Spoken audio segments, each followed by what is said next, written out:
Domestic sources of domestic income. Domestic income is the sum of factor income generated by all the producing units located within the domestic territory of a country in accounting year. Following are three components of domestic income.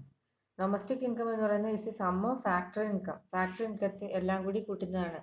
ആരാണ് generated by all producing units. എല്ലാ producing unitsഉം generate ചെയ്യുന്ന factor income ഒരുമിച്ച് കൂട്ടുന്നതാണ് domestic income. ഇത് locate ചെയ്തിരിക്കുന്ന domestic territory of a country in an accounting year. ആ ഒരു അക്കൗണ്ടിങ് ഇയറിൽ രാജ്യത്തിനുള്ളിലുള്ള എല്ലാ പ്രൊഡ്യൂസിങ് യൂണിറ്റ്സും ജനറേറ്റ് ചെയ്യുന്ന ഫാക്ടറി ഇൻകത്തിന് എല്ലാം കൂടി കൂട്ടുന്നതാണ് ഡൊമസ്റ്റിക് ഇൻകം. ഇനി ത്രീ കമ്പോണൻസ് ഉണ്ടാകുന്ന compensation of employees, operating surplus, mixed income of self employed. എംപ്ലോയീസിന് കിട്ടുന്ന compensation, operating surplus, mixed income of self employed. ഇത് മൂന്നും കൂടെ കൂട്ടുന്നതാണ് domestic income. What is compensation of employees? It refers to all payments and other measurable benefits which the employees receive directly and indirectly in return for rendering productive services. Example, wages and salaries in cash, compensation in kind, rent, free quarter, free ration, etc. Employees' contribution to social security schemes like provident fund, maternity benefits, life insurance, etc. ഇതെല്ലാം കൂടി വരുന്നതാണ് compensation of employees. അതായത് എംപ്ലോയീസിന് കിട്ടുന്ന wage, salary, പിന്നെ അവർക്ക് അവർ contribute ചെയ്യുന്ന provident fund, free ration, ഇതെല്ലാം കൂടി വരുന്നതാണ് compensation of employees. Operating surplus എന്ന് പറയുന്നത് is the sum of rent, interest, profit. Alternatively operating surplus is income from property, rent plus interest, income from entrepreneur. Royalty is also included in rent. അപ്പോൾ operating surplus എന്ന് പറയുന്നത് is the sum of rent, interest, profit. വാടക, പലിശ, profit ഇതെല്ലാം കൂടി കൂട്ടുന്നതാണ് operating surplus. Alternatively operating surplus ins income from property, അതായത് rent, interest and income from profit. ഇത് മൂന്നും കൂടെ കൂട്ടുന്നതാണ് operating surplus. Mixed income of self employed. Income of self-employed person and unincorporated enterprises which use their own resources, land, labor, capital, etc. is called mixed income of self-employed. So, income of self-employed person and unincorporated enterprise which use their own resources. അവർ self employed സ്വന്തം resource ഉപയോഗിച്ചാണ് production നടക്കുന്നത്. Land, labour, capital, etcetera is called mixed income of self employed. ഇപ്പോൾ സ്വന്തമായിട്ട് തൊഴിൽ ചെയ്യുന്നവർക്ക് വാടകയ്ക്ക്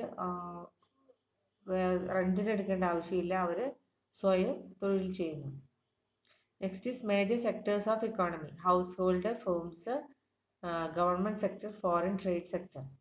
major sectors of economy എന്ന് പറയുന്നത് household, firm or producer, government sector, foreign trade sector. Closed economy and open economy തമ്മിലുള്ള വ്യത്യാസമാണ് അടുത്തത്. ക്ലോസ്ഡ് ഇക്കോണമി എന്ന് പറയുന്നത് a country which has no economic relation with the rest of the world. രാജ്യത്തിന് മറ്റുള്ള പുറം രാജ്യങ്ങളുമായിട്ട് ഇക്കണോമിക് റിലേഷൻ ഇല്ലാത്ത ഒരു അവസ്ഥയാണ്. അപ്പോൾ അതിൻ്റെ ഇക്വേഷൻ അല്ലെങ്കിൽ അതിൻ്റെ C+I+G ആണ് അതിൻ്റെ equation. Y is equal to C+I+G. Y income. C എന്ന് പറയുന്നത് കൺസംഷൻ, I എന്ന് പറയുന്നത് ഇൻവെസ്റ്റ്മെന്റ്, G എന്ന് പറയുന്നത് ഗവൺമെന്റ് സെക്ടർ. അപ്പോൾ ഹൗസ് ഹോൾഡ്, ഇൻവെസ്റ്റ്മെന്റ്, ഗവൺമെന്റ്, ഇത് മൂന്നേ വരുന്നുള്ളൂ. ഓപ്പൺ ഇക്കോണമി എന്ന് പറയുന്നത് a country which has economic relation with the rest of the world. മറ്റ് രാജ്യങ്ങളുമായി ഇക്കണോമിക് റിലേഷൻ ഉള്ളതാണ്. ഇവിടെ Y is equal to C+I+G plus X minus M. അപ്പോൾ ഓപ്പൺ ഇക്കോണമിക്ക് ഇമ്പോർട്ടും എക്സ്പോർട്ടും കൂടി ഒരു സെക്ടർ കൂടി വരും. അതായത് C consumption, I investment, G government sector plus X minus M, export minus import. അപ്പോൾ ക്ലോസ്ഡ് ഇക്കോണമി, ഓപ്പൺ ഇക്കോണമിയുള്ള വ്യത്യാസം ഈ പുറം രാജ്യങ്ങളുമായിട്ടുള്ള ഓപ്പൺ ഇക്കണോമിക് റിലേഷൻ ആണ് X minus M. Circular flow of income. Income and expenditure. It refers to flow of money, income or the flow of goods and services across different sectors of the economy in the circular flow. ഇത് എല്ലാ പരീക്ഷയ്ക്കും ചോദിക്കുന്നതാണ്. Circular flow of income or expenditure. ഇത് flow of money ആണ്, flow of income ആണ്, or the flow of goods and services across different sectors of the economy in the circular flow. ഇതൊരു flow ആണ്. 2 types of circular flow, real or product or physical flow, money or monetary or nominal flow.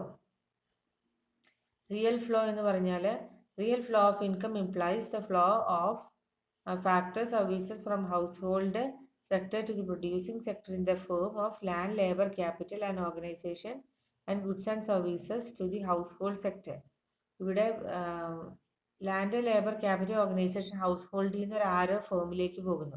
അതായത് house hold, തൊഴിലാളി, ഭൂമി, capital ഇതെല്ലാം ഫേമിന് കൊടുക്കുന്നു. Firm തിരിച്ച് goods and services കൊടുക്കുന്നു.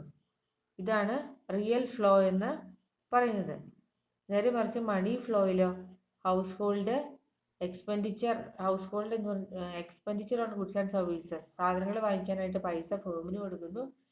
Firm തിരിച്ച് ഫാക്ടർ പേയ്മെന്റ് കൊടുക്കുന്നു. ഫാക്ടർ പേയ്മെന്റ് എന്ന് പറയുന്നത് റെന്റ്. ഇവിടെ money flow of income implies the flow of factor payments from producing sector to the household sector in the form of rent, labor, interest and profit and expenditure to goods and services from household sector. ഇവിടെ form factor payment കൊടുക്കുന്നു. കാരണം form കൊടുക്കുന്ന factor പേയ്മെന്റിൽ നിന്നാണ് house hold expenditure on goods and services. Form factor payment എന്ന് പറയുമ്പോൾ rent, vase, interest, profit. അത് house hold ആ പൈസ കൊണ്ടാണ് ഈ ഫോമിന്റെ കയ്യിൽ നിന്ന് സാധനങ്ങൾ മേടിക്കുന്നത്. ഓക്കെ.